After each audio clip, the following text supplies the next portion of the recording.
Hello everyone, welcome to a new video. Welcome ladies and gentlemen. Before I get into the video, just please remember, if you're going to leave a comment, make it professional and constructive. I don't mind taking criticism as long as it's done in a decent way.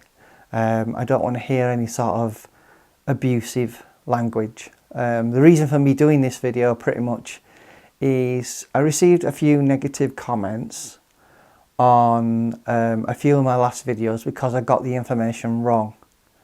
So I thought I'd do a new video just highlighting where I got the information from. Then you understand why the information I presented in some previous videos was incorrect. So hopefully any comments you leave will be constructive, and let's just get into the video. Hello everyone, welcome to a new video. So I've taken note of what everyone's been saying regarding my audio from the R6 camera and got a Boa lava microphone. You see that there? Yeah.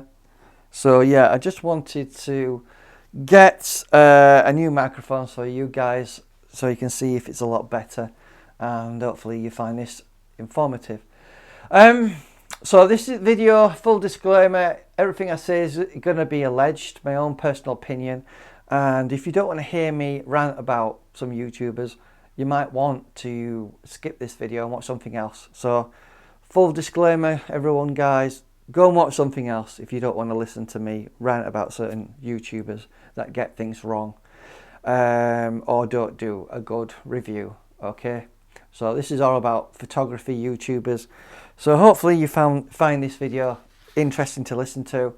It's a bit of a rant for me, but you know, basically someone caused me to make a big mistake and I listened to them thinking they knew what they're talking about, and unfortunately they didn't know what they were talking about.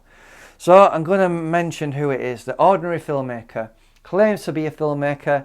This guy doesn't really do much filmmaking of his own, pretty much takes other people's content and creates his own videos from those.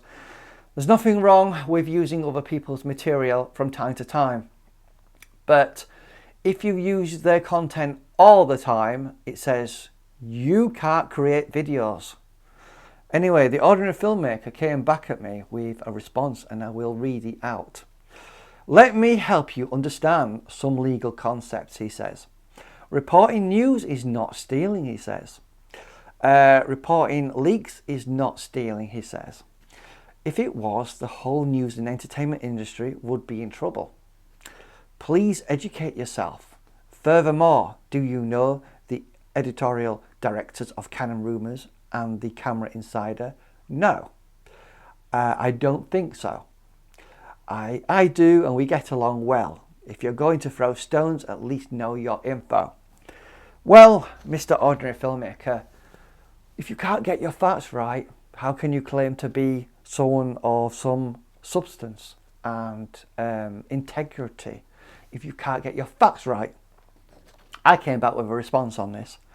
Coming from someone who claims the RF 200 to 800mm lens had DO elements is hypocritical. Get your facts right. Your videos cost me a whole day of work with your misinformation. P.S. Don't slay other YouTubers if you can't even get your own facts right. So what am I saying there?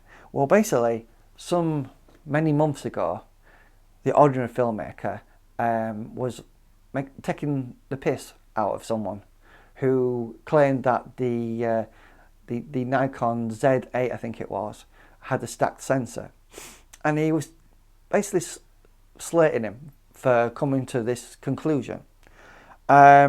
And I thought that was pretty out of order to be slating a YouTuber, and you know, this guy was really being mean to that person, I think, and I thought it was out of order. But this is coming from someone who can't get his facts right, as you will see in some examples I will show you. So he came back with another response. It's a weakness when you can't accept being wrong and just move on to something else. How does it feel to attack others when you don't even have your own facts? Right. You know, when I make a mistake, I walk it back. I apologise. I say I got it wrong in a video, and I keep my audience informed, whether it be on my Facebook group or on my YouTube channel. I'm not infallible. I'll make mistakes. I'm not saying he's infallible and he won't make mistakes. And I did check his Twitter account. At no point has he apologised for getting that information wrong. And you might think this is only a small deal. Why are you so wound up about it? Well, I created a video about diffractive optics based on what he said. It was going to have diffractive optics in the lens. And I spent a long time creating a video explaining diffractive optics, how are they made, how do they affect your image quality. I've done videos about that. Go and check my channel out if you want to see the previous videos that I've done explaining about diffractive optics. And then I realised, hang on a minute, there's no diffractive optics in this lens. And you've been telling me that it has, as I'm going to be showing in the examples. So then I did another response. Get your facts right. If you're wrong, own up to them. But you have not walked back your error. When I make a mistake, I own up and apologise. I do this, and slagging off another person about a Nikon sensor is out of order. Basically, you should be ashamed of yourself for abusing that person. You know, it wasn't a nasty comments that we're making, but he was insinuating that the person didn't know what we were talking about, and I just felt that was out of order from another YouTuber. And considering he's made multiple errors on this lens and he hasn't walked back any of those mistakes, let's talk about those mistakes. You said it had a DO lens. You were saying it wasn't weather sealed. You were saying it was an STM lens, possibly. All those things you got wrong. So, you know, this is why I'm doing this video, to illustrate how peeved off I was with this guy. You know, I don't use other websites consistently to illustrate my points. I do it myself. I create my own content. I do my own tests. I get my facts right directly from Canon. That's something you don't do.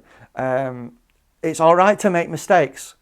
It's all right to use other people's material to illustrate something, but you just can't keep using the same material over and over again. Because to me, you claim to be a teacher, right? Anyone that's gone to university will know if you do an essay and you plagiarize someone's work, it's going to get thrown in a bin. And this is coming from someone who's supposed to be a teacher. Anyway, that's my rant over. I just wanted to discuss that with you. Motor, I think this lens is going to do very well. I think I get a sense that this is one of those lenses that Canon's going to be really proud of. Now, going back to what Canon Rumor said, they're also saying that this lens will have a DO element. So that begs the obvious question, what does diffractive optics, or DO, mean? Well, diffractive optics lens elements enable telephoto lenses, and this is very important here, to be lighter and more compact while maintaining a high level of performance. And that's why I think this lens is going to be the Canon RF 200 to 800 millimeter f6.3 to 9.0 image stabilized STM. And I think that lens is confirmed to be 200 to 800 millimeter and not 300 to 800 millimeters as some have, well, posited. And in terms of the aperture range, it is confirmed at being f6.3 to 9.0, and it is an image stabilized lens. We don't know at this point if it's going to be STM or USM, but we should know about that pretty soon. In terms of the size of the lens, it is going to use diffractive optics. I can never say that. I want to say deferred optics for some reason, but it's going to be diffractive optics. And if we take a look at the Canon RF 100 to 500 millimeter, an L series lens, what does this have? Has an internal zoom. Sorry, external zoom. Why do I keep saying that? I keep reversing these. So like the 100 to 500 millimeter, it is going to have an external zoom.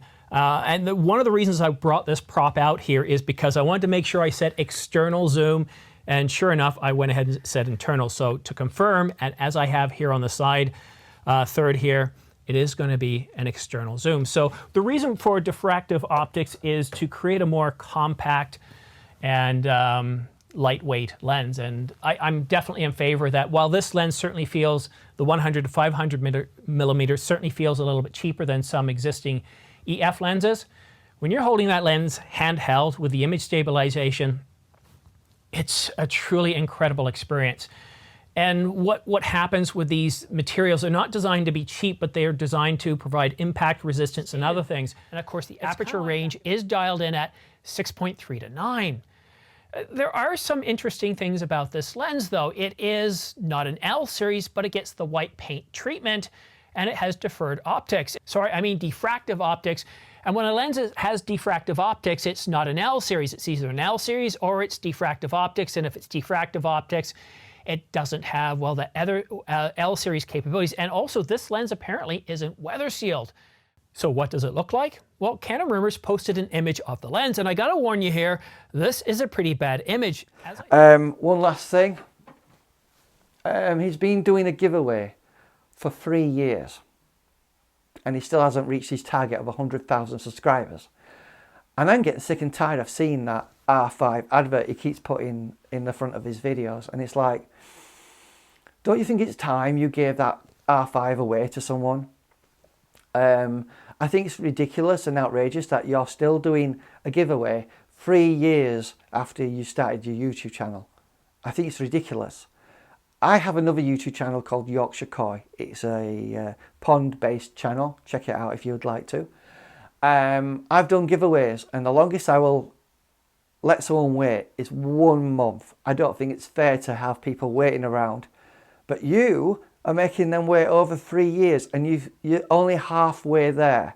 So by the time you reach your target, it's going to be 6 years. And who's going to want an old cast-off, well-used R5 camera? They're not. What I would have said is, when I reach 100,000 subscribers, I will give you a new camera. I would have done that. Or let's say halfway through, I'd give the camera away. I wouldn't expect people to wait potentially 6 years. You know, it's already been 3 years. How long do you want people to wait to win your prize? It's ridiculous. Anyway, that's The Ordinary Filmmaker. Stick around for all the details after this short break. But first, subscribe to this channel for a chance to win a Canon EOS R5. I'll be giving one away to one lucky subscriber once this channel reaches 100,000 subscribers. So another YouTuber let's talk about is Gordon Lang of Camera Labs. So I reached out to him asking him to be involved in one of my live streams. If you don't know, I've got some live streams in the live section of my channel. There's 8 episodes where I get a group of people together to talk. And I was offering an opportunity for Gordon Lang to get involved. And it does seem to me that there's a lack of big YouTubers or even medium-sized YouTubers willing to help smaller channels grow and help them out and promote them and get involved and help them develop. Now, it's up to them if they don't want to do that. They don't think it's worthwhile their time. It's up to them. Fair enough, you know. But I do think it's pretty selfish, if I'm honest. But I did reach out to Camera Labs. Thanks for asking, but I very rarely do live streams. I don't have the setup for it. When I have done them, they generally have very few views compared to separate edited review video. So it's not an effective use of my time. For me, anyway, they can be great for others, just not for me. I did a response to that. There is more to photography than just views. Doing reviews is about helping people, and so are live streams. People find value in live streams, podcasts, and find them interesting and informative, and it spreads the word of your channel. I don't care if I help one person or a million, everyone has value to me. He responded to that. I hear that. I hear what you're saying, but if I only have time to make one video or one live stream, the video will reach and help way more people than the live stream. Based on what I've done so far in 17 years of this platform, again, your mileage may vary, but that's for me. I know some live streams can work really well, but just not for me. Now, it's interesting that you went on to the Ordinary Filmmaker's YouTube channel, and obviously he's got a big following and you get quite a bit of exposure, but you're not prepared to come on my channel and talk to like-minded individuals about photography, I thought was a bit selfish, if I'm honest with you. So one last point that I want to talk about is YouTubers and their reviews. So a lot of YouTubers do real-world reviews and tests, and unfortunately that doesn't show anything in terms of quality of a lens.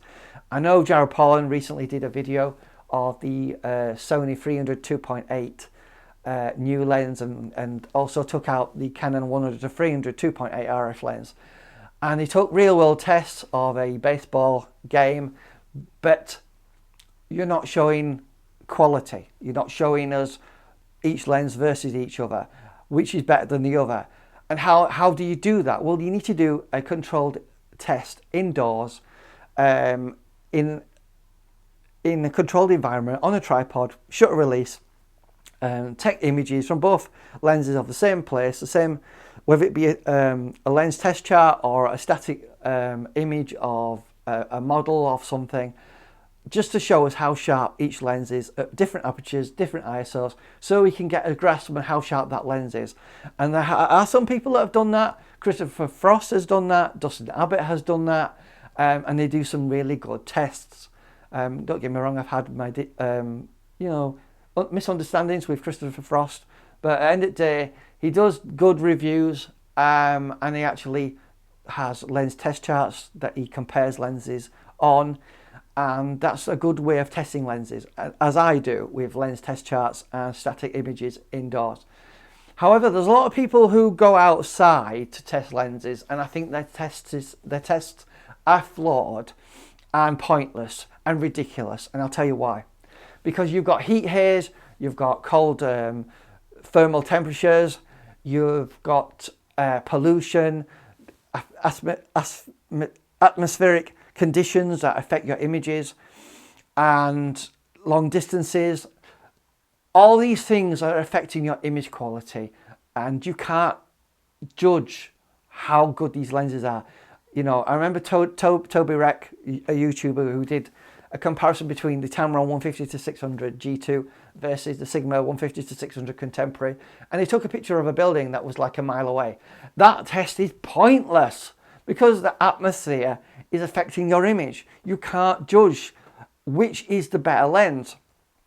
So to those YouTubers that just go out and say, I can't be bothered doing lens test charts, I just like to go out and do the real world, you're lazy. Just go out, just go home, set up a home studio and test those images, or indoors in the studio environment on those lenses that you want to test out, and show us the sharpness. Now, there are many YouTubers that have done this, and congratulations and thank you for doing those videos, because that shows to everyone how sharp these lenses are. I want to see chromatic aberration. I want to see pin cushion distortion, barrel distortion.